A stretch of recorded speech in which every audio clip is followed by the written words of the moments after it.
అందరినీ ఒక క్వశ్చన్ అడుగుతున్నా. విజయసాయి రెడ్డి, పొట్టి సారాయి రెడ్డి విషయం లేని సాయిగాడికి బెయిల్ రద్దు చేయాలి.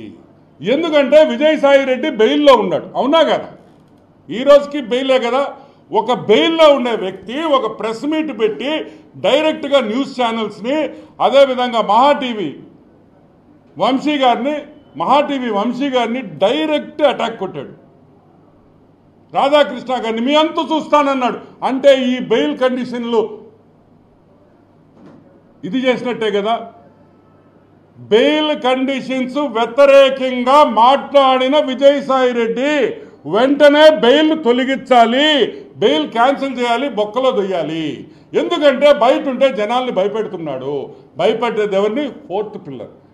ఇంకో భలే జోక్ వేసాడు. అయ్యో భలే గుర్తొచ్చింది. ఏదో చెప్పాడు, ఆ మదన్న ఏదో ఎవరో పేరు చెప్పాడు. నువ్వు నేను కలిస్తే గేయా అని. ఒరే తిక్కముండా కొడక, గే అయితే పిల్లలు పుట్టర్రా రే, పిల్లలు పుట్టర్రా. గే అయితే ఎట్ట పుట్టారా పిల్లల?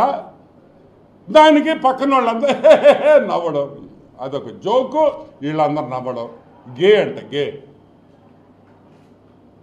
సరే,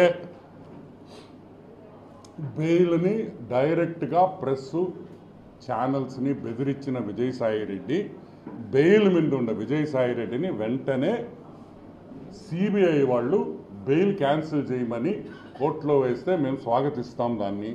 ఎందుకంటే ఇక్కడితో ఆగేది కాదు, ఇది పెద్దదై చిలికి గాలివాన్ అవుద్దని మనకు అందరికీ తెలుసు. ఈ who is the father of the child అనేది కూడా బయటికి రావాలి డెఫినెట్గా. ఇంకొక విషయం, వీడు నేను ఎన్ని ప్రెస్ మీట్లు పెట్టుంటాను విజయసాయి రెడ్డి మీద. ఆదాన్ డిస్టిలరీస్ సారాయి రెడ్డి, పొట్టి సారాయి రెడ్డి ఎప్పుడైనా ప్రెస్ మీట్ పెట్టాడు? ఈడ పెట్టారే.